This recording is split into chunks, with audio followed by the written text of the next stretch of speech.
نحمده ونستعينه ونستغفره ونعوذ بالله من شرور أنفسنا ومن سيئات أعمالنا من يهده الله فلا مضل له ومن يضلل فلا هادي له وأشهد أن لا إله إلا الله وحده لا شريك له وأشهد أن محمدًا عبده ورسوله يا أيها الذين آمنوا اتقوا الله حق تقاته ولا تموتن إلا وأنتم مسلمون يا أيها الناس اتقوا ربكم الذي خلقكم من نفس واحدة وخلق منها زوجها وبث منهما رجالا كثيرا ونساء واتقوا الله الذي تساءلون به والأرحام إن الله كان عليكم رقيبا يا أيها الذين آمنوا اتقوا الله وقولوا قولا سديدا يصلح لكم أعمالكم ويغفر لكم ذنوبكم ومن يطع الله ورسوله فقد فاز فوزا عظيما أما بعد فإن أصدق الحديث كتاب الله وأحسن الهدي هدي محمد صلى الله عليه وآله وصحبه وسلم وشر الأمور محدثاتها وكل محدثة بدعة وكل بدعة ضلالة وكل ضلالة في النار. اللہ تعالیٰ نے ہم انسانوں کی تخلیق کے بعد ہمارے ساتھ اپنا تعلق اور اپنی رحمتوں کا سلسلہ کئی ایک اعتبار سے جوڑا ہے. اللہ کی رحمتوں کا سلسلہ ہمارے ساتھ اس طرح سے بھی منسلک ہے کہ اللہ تعالیٰ نے ہمیں تخلیق فرمایا. اللہ نے ہمیں پیدا کرنے کے بعد اس وجود میں ہمارے جسم میں کئی ایک نظام، کئی ایک سسٹمز، اور ان میں اللہ تعالیٰ نے ایک پورا شعور رکھا. آنکھوں میں بینائی کا نظام، اس کو دیکھ لیجئے. انسان کے سوچنے سمجھنے کی صلاحیت، اس کو دیکھ لیجئے. انسان کے کھانے پینے ہضم کرنے کی صلاحیت، اس کو دیکھ لیجئے. انسان کے جسم میں خون کی گردش، دل کی دھڑکن، اس کو دیکھ لیجئے. یہ تمام کی تمام چیزیں انسانوں کے ساتھ اللہ کا تعلق ہے کہ اللہ خالق ہے اور اللہ نے ہر انسان کو پیدا کیا. یہ اللہ کی کاریگری ہے. اللہ تعالیٰ کا ہم انسانوں سے ایک تعلق یہ بھی ہے کہ اللہ تعالیٰ نے ہمارے رشتے اور ناطے بنائے. اللہ نے فرمایا سورہ الحجرات میں آیت نمبر 13 اور 14 میں، یا ایھا الناس انا خلقناکم من ذکر و انثی، لوگوں ہم نے تمہیں ایک مذکر اور ایک مؤنث یعنی آدم اور حوا سے پیدا کیا. وجعلناکم شعوبا وقبائل، اور پھر اس کے بعد تمہارے کنبے، قبیلے اور خاندان، برادریاں بنائیں. لتعارفوا، تاکہ تم تعارف ایک دوسرے سے کروا سکو، ایک دوسرے سے تمہاری پہچان ہو. ہر شخص کی ایک الگ پہچان ہے. اس پہچان میں سے ایک چیز یہ ہے کہ ہمارے قبیلے، کنبے، خاندان الگ ہیں. ایک تعلق اللہ تعالیٰ کا ہم انسانوں کے ساتھ ایسا ہے کہ جس کی خاطر اللہ نے ہمیں پیدا کیا، اور وہ تعلق ہے معبود اور عابد کا. اللہ معبود ہے. ہمارا اللہ سے تعلق سب سے نمایاں یہ ہونا چاہیے کہ ہمیں اللہ کا عابد ہونا چاہیے. اللہ نے اس تعلق کی خاطر کہ ہر بندہ اللہ کا عابد ہے، اللہ نے اس تعلق کو مقصد حیات بنا دیا. اگر ہم میں سے کسی سے کوئی سوال کیا جائے کہ بتاؤ کہ آپ کی زندگی کا مقصد کیا ہے، آپ اس دنیا میں کس لیے پیدا کیے گئے ہو، پرپز آف لائف آپ کا کیا ہے، اور یہ سوال ہمیں خود سے بار بار کرنا چاہیے. ہماری جیسی زندگی گزر رہی، ہم عمر کے جس بھی حصے میں ہیں، جو لوگ سن رہے ہیں، میں مخاطب ہوں آپ سے، ہمیں سوچنا چاہیے کہ زندگی کا مقصد کیا ہے۔ ہم کما رہے ہیں، ہم کھا رہے ہیں، ہمارے عزیز و اقارب ہیں، رشتہ دار ہیں، ناطے ہیں، تجارت ہے، بزنس ہے، مزدوری ہے، شوق ہے، پسند ہے، ناپسند ہے، بچپن ہے، جوانی ہے، بڑھاپا ہے، آگے قبر ہے۔ مقصد کیا ہے؟ کسی کا کوئی فرقہ ہے، کسی کی کوئی جماعت ہے، کسی کا کوئی رخ ہے، کوئی مسجد میں آ رہا ہے، کوئی نہیں آ رہا، کوئی اپنی مرضی سے آ رہا ہے، کوئی نمازیں 5 پڑھ رہا ہے، کوئی 3 پڑھ رہا ہے، کوئی 2 پڑھ رہا ہے، کوئی کچھ بھی نہیں پڑھتا۔ جس کا جو دل چاہتا ہے وہ اسی طرف رواں دواں ہے۔ شادیاں دیکھ لیجئے، جنازے دیکھ لیجئے، معاملات دیکھ لیجئے، اخلاق دیکھ لیجئے، جس کا جیسا دل چاہتا ہے ویسا بننے کی کوشش میں۔ یہ سب تب ہوتا ہے کہ جب بندے کو یہ بھی معلوم نہ ہو کہ میری زندگی کا مقصد کیا ہے۔ زندگی کا مقصد ہمارا ایسا ہے جو اللہ کا ہمارے ساتھ سب سے مضبوط اور سب سے اعلیٰ اور سب سے قریبی تعلق ہے، اور وہ عابد اور معبود ہونے کا تعلق۔ اللہ تعالیٰ نے زندگی کا مقصد بیان کرتے ہوئے فرمایا سورۃ الذاریات میں آیت نمبر 56 میں، وَمَا خَلَقْتُ الْجِنَّ وَالْإِنسَ إِلَّا لِيَعْبُدُونَ۔ اللہ نے فرمایا کہ میں نے جنوں اور انسانوں کو صرف اور صرف اس لیے پیدا کیا کہ وہ میری عبادت کریں، وہ عابد بنے، غلام بنے، ان میں بندگی آئے۔ بندگی کس کو کہتے ہیں؟ عربی زبان میں ایک لفظ بولا جاتا ہے طریق معبد۔ طریق معبد، طریق معبد کہتے ہیں کارپیٹڈ راستے کو، وہ راستہ جو کارپیٹڈ ہو، جیسے موٹر وے ہے، جیسے کسی بھی جگہ کی وہ سڑکیں جن کو ہم کہتے ہیں پکی سڑکیں۔ کیوں کہا جاتا ہے؟ اس لیے کہا جاتا ہے کہ وہ جو کارپیٹڈ راستہ ہوتا ہے اس پر زیادہ لوگ سفر کرتے ہیں، زیادہ لوگ اس پر پاؤں سے اس کو روندتے ہیں، تو وہ پختہ راستہ زیادہ لوگوں کے پاؤں اوپر لگنے کی وجہ سے اتنا ہی زیادہ اس میں عاجزی، انکساری اور ذلت کا ایک پہلو پایا جاتا ہے، کیونکہ لوگ زیادہ اس کو اپنے پاؤں سے روندتے ہیں۔ اس سے ایک معنی جو میں سمجھانا چاہ رہا ہوں آپ کو وہ یہ ہے کہ عابد کی بنیاد جس معنی پر ہے وہ ہے انتہائی عاجزی، انتہائی ذلت، لیکن کس کے لیے؟ صرف اور صرف اس ایک رب کے لیے۔ اگر ہم میں سے کوئی بھی شخص خود کو کہتا ہے کہ میں عابد ہوں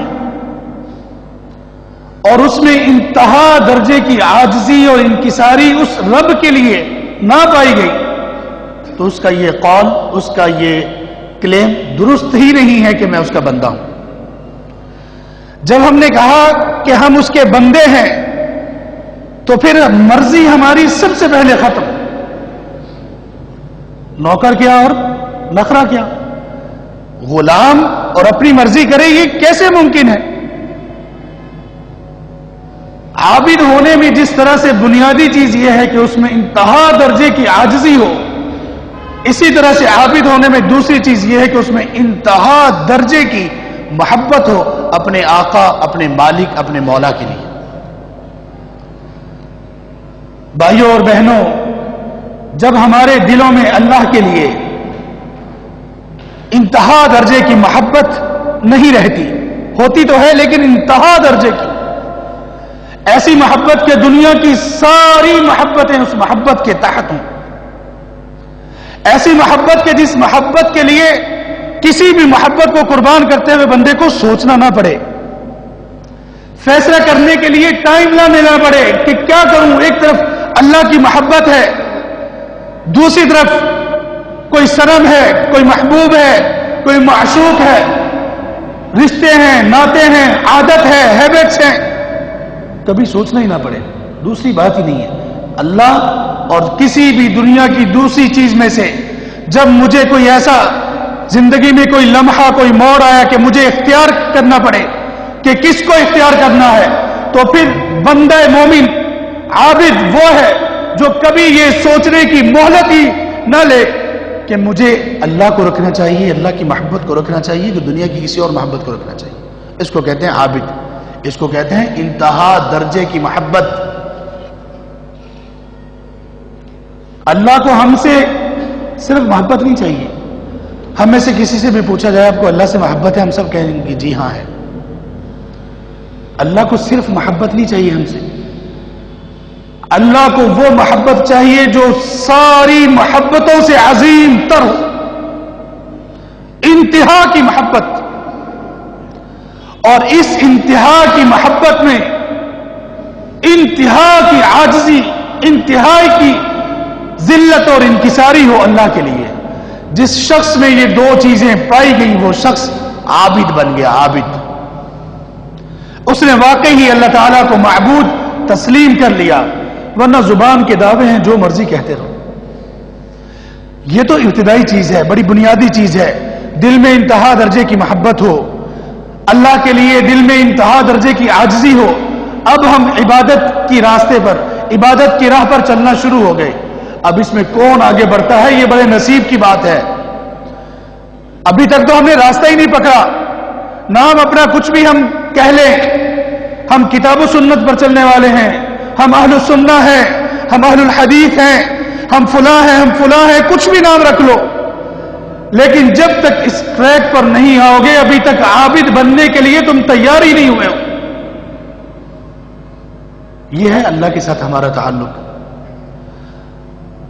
یا رب عابد کیسے بنے؟ وہ عابد کہ جسے آپ عابد کہتے ہیں. دوسرے لفظوں میں یا رب آپ کی غلامی کیسے کریں؟ نماز تو پڑھ لیتے ہیں، عید بھی پڑھتے ہیں، ہمارا ایک دوسرے سے رشتے کا تعلق نکاح کی بنیاد پر ہے، ہم میں سے کوئی فوت ہو جائے یا رب جنازہ بھی پڑھتے ہیں. لیکن یہ عابد جس میں یہ دو شرطیں پائی گئی، یا رب اس کا کیا مطلب ہے؟ یہ عبادت میں کیسے بجا لاؤں گا؟ اللہ نے پھر اس بات کے جواب کے لیے دو سلسلے شروع کیے. آسمانوں سے اس بات کے جواب کے لیے وحی نازل کرنا شروع کی، اور زمین سے اس بات کے جواب کے لیے انبیاء اور رسل کو مبعوث کرنا شروع کی. آسمانوں سے وحی کا سلسلہ قرآن کریم پر ختم کیا، اور زمین سے انبیاء اور رسل کا سلسلہ جناب سیدنا محمد کریم صلی اللہ علیہ وآلہ وصحبہ وسلم پر ختم کیا. سارے انبیاء اور سارے رسل کس لیے آئے؟ ہم نے کہا کہ توحید کی دعوت دینے کے لیے. ہاں، توحید کی دعوت ان کی دعوت کا ایک بنیادی مرکز ہے، بنیاد ہے، مرکز ہے. لیکن سارے کے سارے انبیاء نے صرف توحید کی دعوت نہیں دی، یہ تو بنیاد تھی، اس پر عمارت بھی کھڑی کی. اور اس عمارت کو بہترین طریقے سے مکمل جس کے ذریعے سے اللہ نے کیا وہ کون تھے؟ جناب محمد الرسول اللہ صلی اللہ علیہ وسلم. ہم نے توحید کا نعرہ لگایا، ہم نے کہا ہم بڑے موحد ہیں، اللہ کے ساتھ کسی کو شریک نہیں ٹھہرانا، اللہ کے سامنے سجدہ ریز ہونا ہے، بس اس کے سوا کسی کے سامنے یہ جبین نیاز کبھی نہیں جھکے گی، کبھی بھی سر تسلیم کسی اور کے سامنے خم نہیں کریں گے، کبھی بھی کسی اور کے در پر نہیں جھکیں گے، اللہ کے در پر جھکیں گے. بس یہی باتیں کافی ہیں. لیکن اللہ جن چیزوں سے راضی ہوتے ہیں، اللہ کی انتہا محبت اور انتہا اللہ کے لیے عاجزی کے بعد زندگی جیسی گزارنی چاہیے، وہ کسی کسی کے نصیب میں ہے، یا یوں کہہ لیجئے کسی کسی کے فہم اور سمجھ میں ہے. نبی مکرم صلی اللہ علیہ وسلم اور آپ کے صحابہ کیسی تھی زندگی ان کی؟ وہ کیسے عابد تھے؟ کیا صرف انہوں نے پوری زندگی توحید کی ہی باتیں کی؟ توحید پختہ ہو جانے کے بعد پھر اور کچھ بھی نہیں؟ کیا اس رسول نے اخلاقیات کا درس بھی دیا یا نہیں؟ کیا اس رسول نے یہ بھی بتایا کہ لوگوں کے ساتھ جب ملاقات کرنی ہے کس طرح سے ملنا ہے؟ کیا اس رسول کی ایسی بھی کوئی تعلیمات ہے جس میں یہ ہو کہ لین دین کیسے کرنا ہے؟ کیا اس رسول صلی اللہ علیہ وسلم نے یہ بھی سکھایا ہے کہ اختلاف ہو جائے اگر کسی سے، اس اختلاف کو کیسے حل کرنا ہے؟ کیا اس رسول نے خوشی منانے کے طریقے بتائے؟ کیا اس رسول نے غم کو برداشت کرنے کے طریقے بھی بتائے یا نہیں؟ کیا اس رسول نے یہ بھی بتایا کہ لوگوں کو معاف کرنا بھی ایک عبادت ہے؟ کیا اس رسول نے اپنے مخالفین کے ساتھ، جانی دشمنوں کے ساتھ احسان کرنے کا بھی طریقہ اور سلیقہ بتایا ہے کہ نہیں؟ ہم میں سے کتنے لوگ ایسے ہیں، کتنے دیندار لوگ ایسے ہیں، دین کے نام سے معروف ایسے ہیں، واللہ چہروں پہ مسکراہٹیں کبھی دیکھنے کو نہیں ملتی.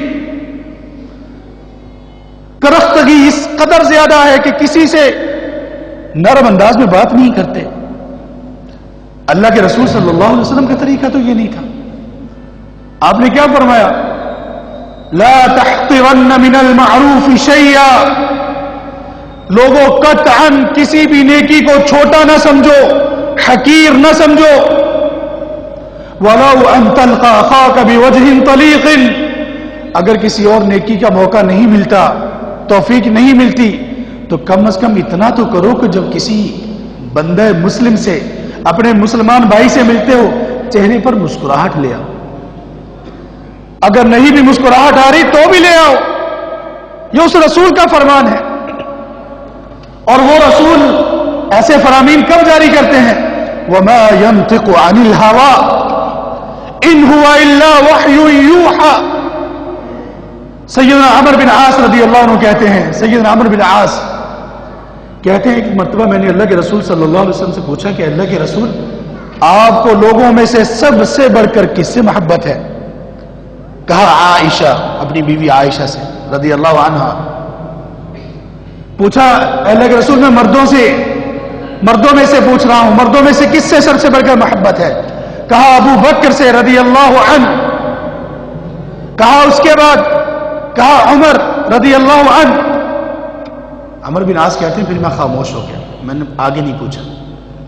لیکن بعد میں کہتے ہیں کہ میرے اس سوال کرنے کا مقصد کیا تھا، بتاتے ہیں کہ میں نے اللہ کے رسول صلی اللہ علیہ وسلم سے یہ پوچھا کیوں کہ اللہ کے رسول آپ کو سب سے بڑھ کر کس سے محبت ہے؟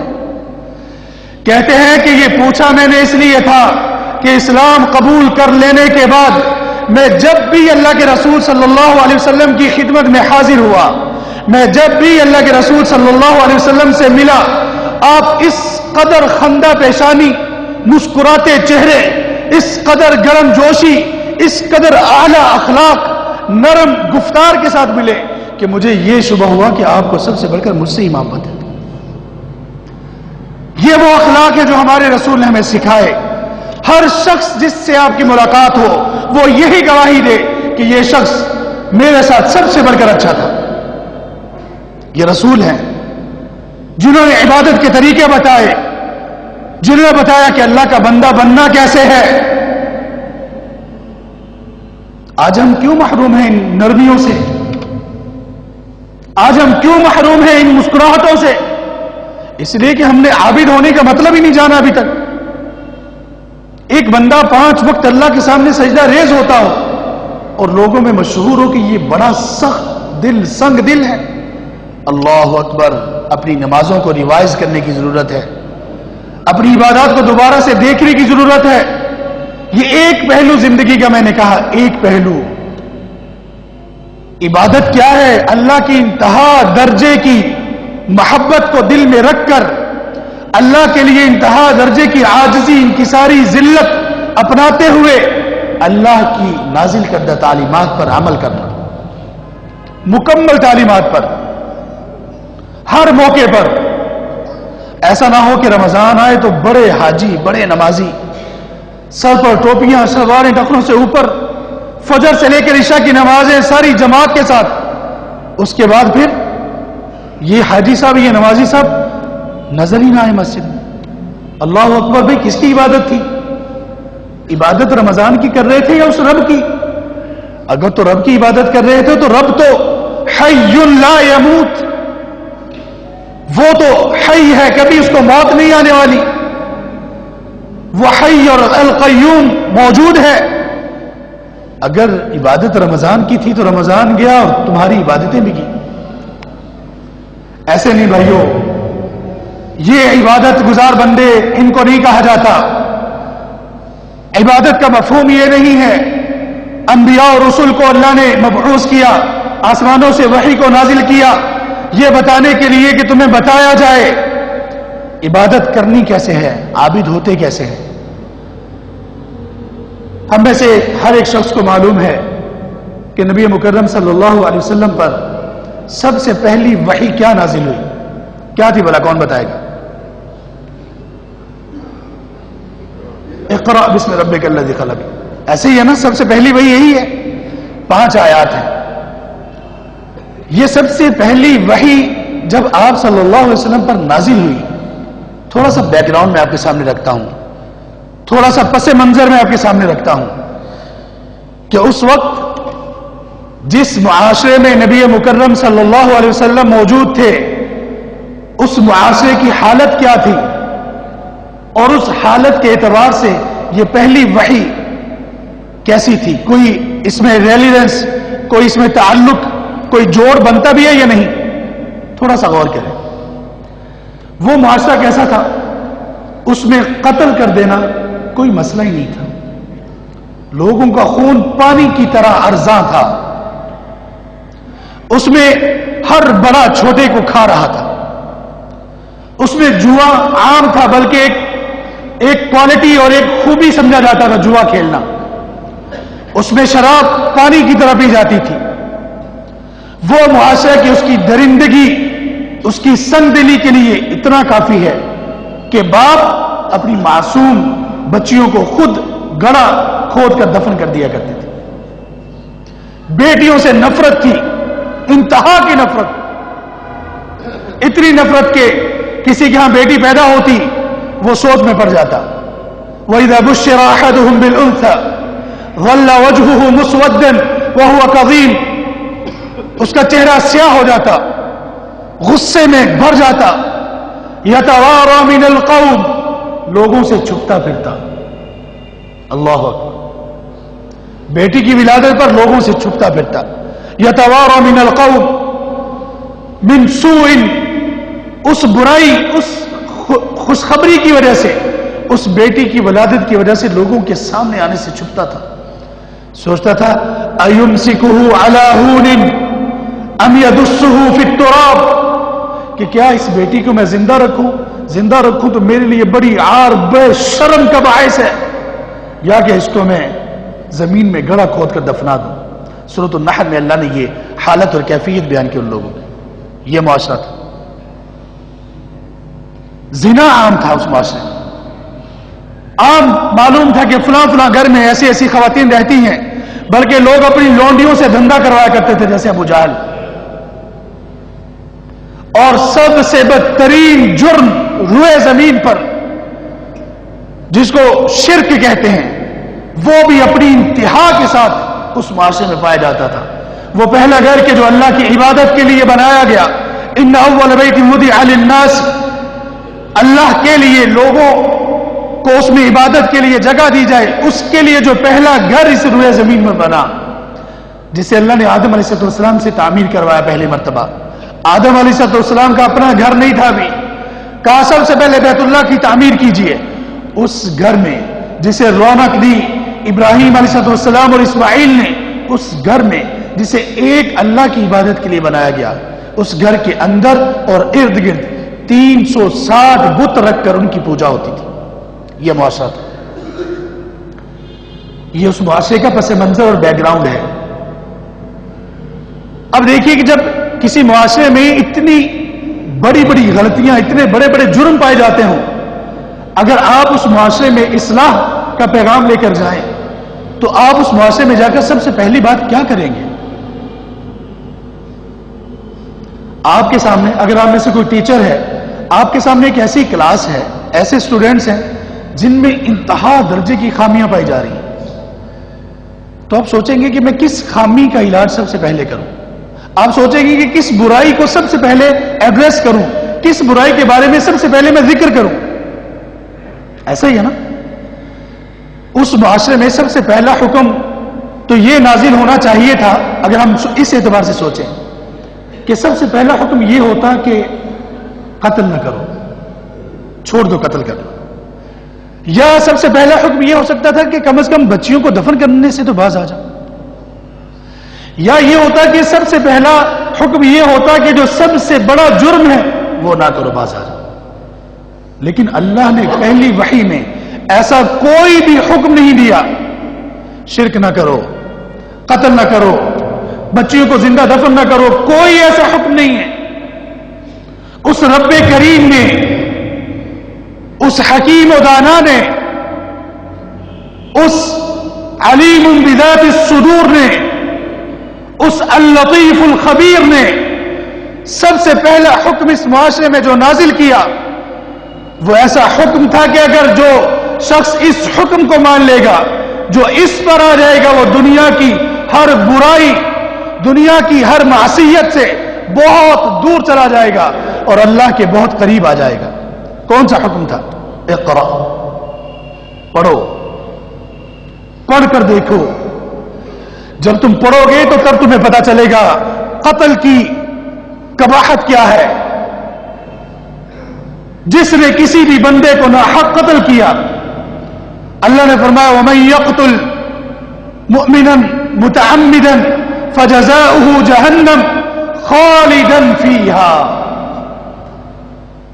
جب تم پڑھو گے، اقرا پر عمل کرو گے تو پتہ چلے گا وَإِذَا الْمَوْءُودَةُ سُئِلَتْ بِأَيِّ ذَنبٍ قُتِلَتْ.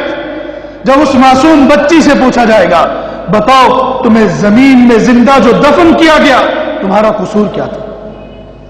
اللہ باپ سے نہیں پوچھیں گے، جرم تو باپ نے کیا، پوچھنا تو باپ سے چاہیے تھا، لیکن اللہ اس بچی سے کیوں پوچھ رہے ہیں؟ اس لیے کہ اللہ کی نفرت اس قدر زیادہ ہے اس باپ کے ساتھ کہ اللہ اس سے کلام ہی نہیں کریں گے، بچی سے پوچھیں گے بتا کس جرم کی پاداش میں تجھے قتل کیا گیا. جب اقرا پڑھیں گے تو پھر پتا چلے گا کہ یہ اللہ کا گھر بیت اللہ، یہ مساجد، ان کی آبادی کیا ہے، توحید کیا ہے، رسالت کیا ہے. پھر پتا چلے گا جوے کی قباحت کیا ہے، چوری کیوں ممنوع ہے. پھر پتا چلے گا کیا حلال ہے کیا حرام ہے. اس لیے سب سے پہلا حکم اللہ نے یہ نازل کیا اقرا بسم ربک الذی خلق. لیکن بدقسمتی یہ ہے کہ ہم سب سے پہلے حکم سے ہی بہت پیچھے.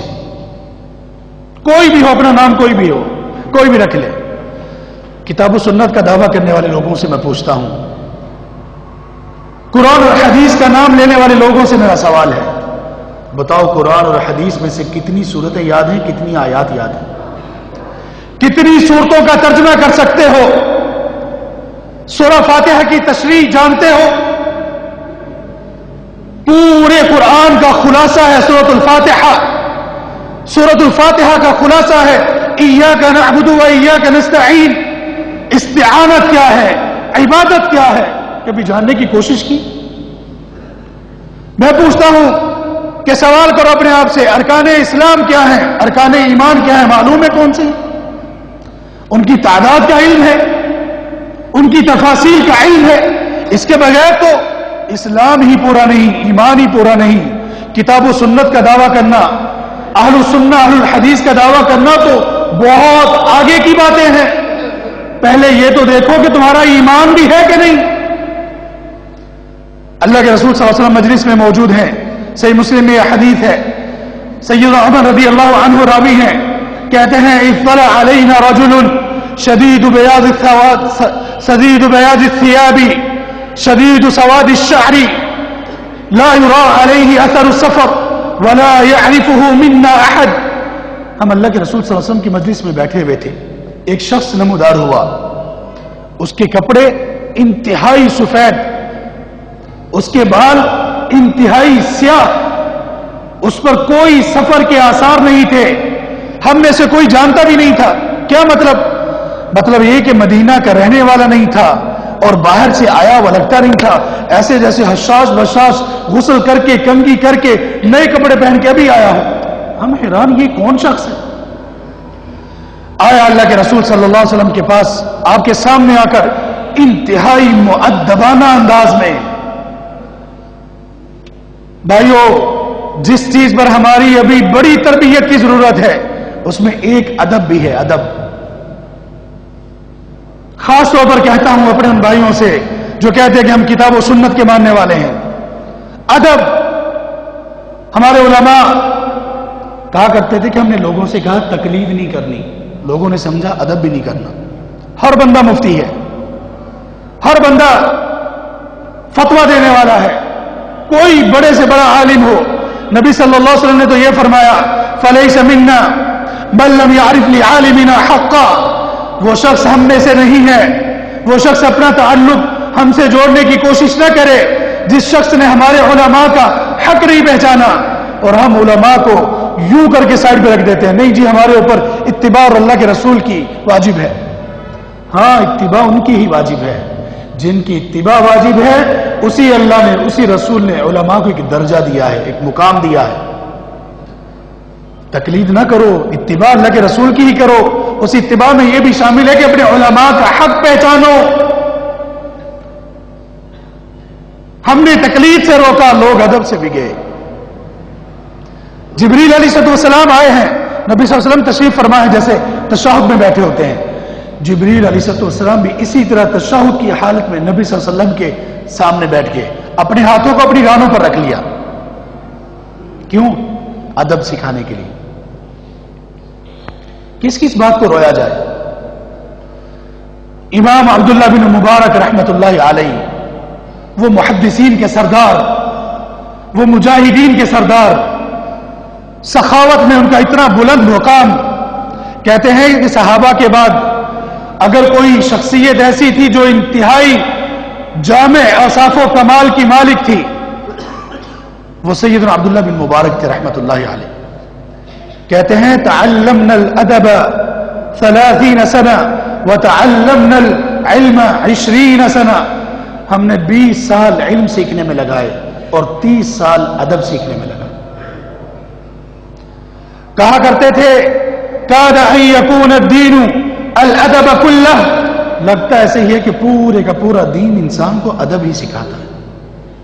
پھر کہا کرتے تھے نحن الى قلیل من الادب احوج منا الى کثیر من العلم, کہ لوگوں آج وہ دور آ چکا ہے. کب کے ہیں یہ؟ 2 صدی ہجری کے. عبداللہ بن مبارک رحمت اللہ علیہ 2 صدی ہجری کے آخر کے یا پہلی صدی 3 صدی ہجری کے اوائل کے. کہتے ہیں کہ ایسا دور آ چکا ہے کہ ہمیں بہت زیادہ علم کی بجائے تھوڑے سے ادب سیکھنے کی زیادہ ضرورت ہے. اگر آج عبداللہ بن مبارک ہوتے تو کیا کہتے؟ جبریل علیہ السلام نبی صلی اللہ علیہ وسلم کے سامنے انتہائی مؤدبانہ انداز میں بیٹھ گئے. کہا اخبرنی عن الاسلام, اخبرنی عن الایمان, اخبرنی عن الاحسان, اخبرنی عن الساعہ. 4 سوال کیے, بلکہ 5 سوال کیے. سوال کیے, نبی صلی اللہ علیہ وسلم نے جواب دیے. سوال دیتے تو کہتے صدقت, اے پیغمبر آپ نے سچ کہا. صحابہ انتہائی حیران کہ کون شخص ہے, کیسے آ کر مخاطب کر رہا ہے, کیسے آ کر بیٹھا ہے نبی صلی اللہ علیہ وسلم کے سامنے. سوال پوچھنے سے لگتا ہے کہ علم حاصل کرنے کے لیے آیا ہے, جواب سن کر کہتا ہے کہ آپ نے سچ کہا, جیسے امتحان لینے کے لیے آیا ہو. نبی صلی اللہ علیہ وسلم سے پوچھا کہ بتاؤ قیامت کب آئے گی؟ کہا کہ سوال کرنے والے کو جتنا علم ہے اتنا ہی مجھے علم ہے, یعنی نہ تمہیں علم ہے نہ مجھے علم ہے. کہا بتائیے اس کی علامات کیا ہیں؟ نبی صلی اللہ علیہ وسلم نے وہ بتائی. کہا بتائیے اسلام کیا ہے؟ آپ نے ارکان اسلام بتائے. کہا بتائیے ایمان کیا ہے؟ آپ نے ارکان ایمان بتائے. پوچھا بتائیے احسان کیا ہے؟ آپ نے بتایا کہ اللہ کی عبادت اس طرح سے کرنا, ہر عبادت کہ گویا آپ اللہ کو دیکھ رہے ہیں تصور کی آنکھ سے. اگر یہ ایمان کا مرتبہ نہیں بنتا تو کم از کم اتنا ہو کہ اس ایمان کے ساتھ عبادت کرو کہ اللہ تمہیں دیکھ رہا ہے. یہ سارے سوالات سبحان اللہ. اہل علم یہ کہتے ہیں کہ جس بندہ مسلم نے اس حدیث کو سیکھا نہیں اپنے علماء سے, اس کا ایمان پورا نہیں ہے. اتنے اہتمام سے اللہ تعالیٰ نے جبریل کو بھیجا کہ سکھا کر آؤ. جب جبریل علیہ السلام وہاں سے چلے گئے, یہ شخص وہاں سے چلے گئے, انسان کی شکل میں آئے تھے. صحابہ انتہائی حیران.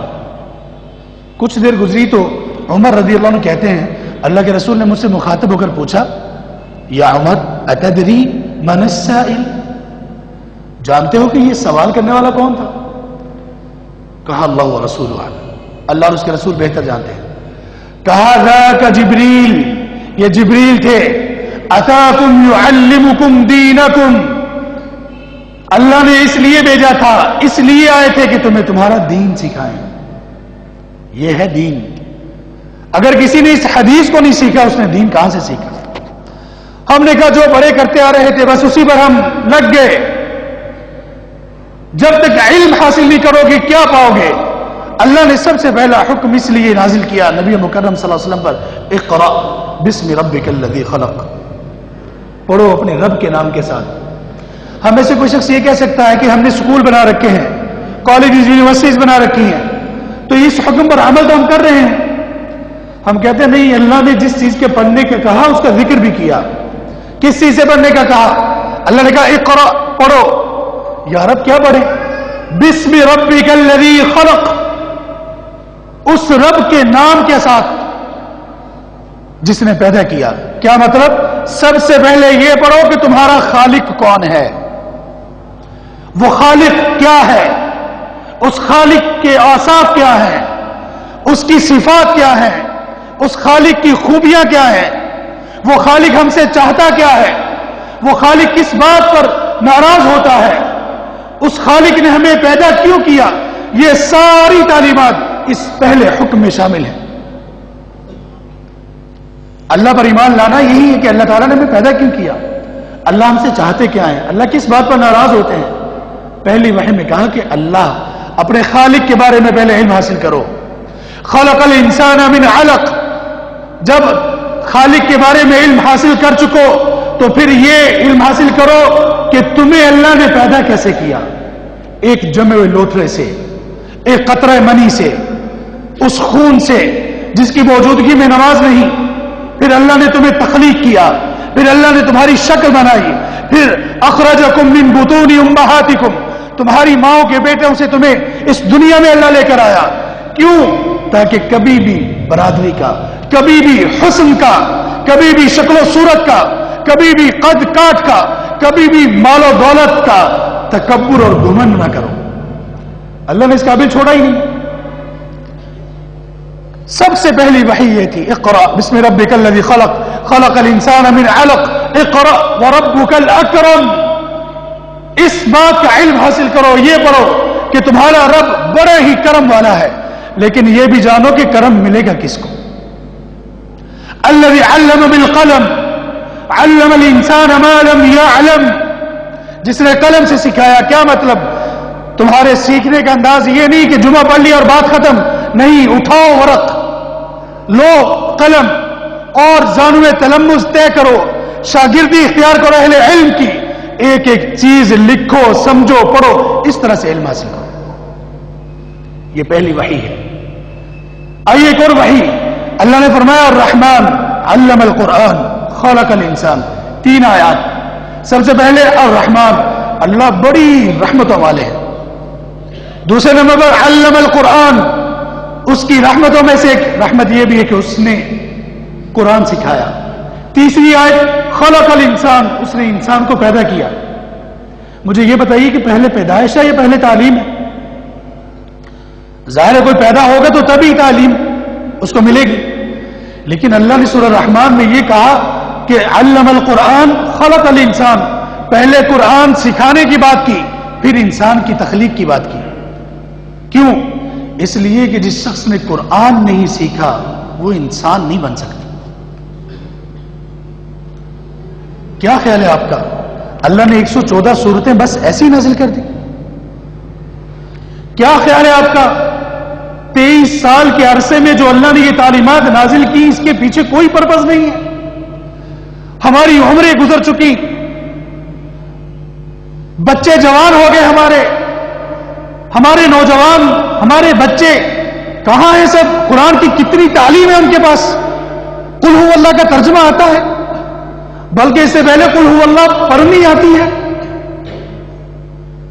وہ کون سی آیت ہے جسے اللہ کے رسول صلی اللہ علیہ وسلم نے سب سے عظیم قرار دیا؟ وہ کون سی آیت ہے جس نے قرآن جس میں قرآن کے نزول اور اسلامی تعلیمات کی تکمیل کا اعلان ہے؟